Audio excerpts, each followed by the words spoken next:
Hello everyone, আরেকটি ভিডিওতে আপনাদের সকলকে স্বাগতম। এই ভিডিওতে আমরা দেখতে যাচ্ছি আইগেন ভ্যালুস এবং আইগেন ভেক্টর। তো আইগেন ভেক্টর এবং আইগেন ভ্যালুস কি? এগুলো অনেক বড় বৃহৎ একটা আলোচনার বিষয়। তো আমরা সেই আলোচনাতে যাচ্ছি না। আমরা জাস্ট শর্টকাটে দেখতে যাচ্ছি আইগেন ভেক্টর এবং আইগেন ভ্যালু আমি কিভাবে বের করতে পারি আমার ম্যাট্রিক্স থেকে। খুবই ইজি একটা বিষয়। NumPy আমাদের এই সবগুলোকে খুবই ইজি করে দিয়েছে। তো আমরা ম্যাট্রিক্সটাকে আগে একটু প্রিন্ট করি আগের মতোই। Print matrix. আমি যদি ম্যাট্রিক্সটাকে প্রিন্ট করি আপনারা এই যে ম্যাট্রিক্সটা দেখতে পাচ্ছেন। আমি এই ম্যাট্রিক্সটা থেকে কি বের করতে চাচ্ছি?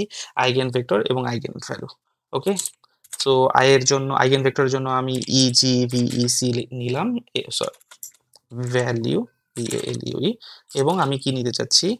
ইজিভিইসি পিওর ভেক্টর। ওকে? তাহলে হচ্ছে আইগেন ভ্যালুজ এবং আইগেন ভেক্টর। আমার কাছে একটা ফাংশন আছে np ডট যেহেতু আইগেন ভেক্টর এবং আইগেন ভ্যালু লিনিয়ার অ্যালজেব্রার পার্ট, তো আমার কাছে সেম লিনিয়ার অ্যালগো ইউজ করতে হবে। Linear algebra LINALG। Linear algebra হচ্ছে নামপ্যার একটা মডিউল। আমি এখান থেকে কি করতেছি? ডট আমি আইগেন চাচ্ছি, তাই না? যেহেতু আমি আইগেন চাচ্ছি EIG আইগেন। ওকে? আইগেনের মধ্যে আমি যদি এক্স ম্যাট্রিক্সটা দিয়ে দিই তাহলে ম্যাট্রিক্স থেকে কি হবে? আইগেন ভ্যালুজ এবং আইগেন ভেক্টর দুইটা আলাদা আলাদা অবজেক্টের মধ্যে চলে আসবে। ওকে?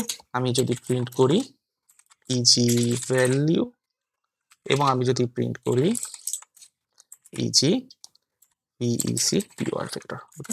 তাহলে আমাদের কাছে আইগেন ভ্যালুজ এবং আইগেন ভেক্টর গুলো চলে আসবে। এই যে আপনি দেখতে পাচ্ছেন এখানে হচ্ছে আইগেন ভ্যালুজ গুলো আছে এবং আমার যে আইগেন ভেক্টর গুলো আছে প্রত্যেকটার আইগেন ভেক্টর গুলো এখানে চলে আসছে। ওকে?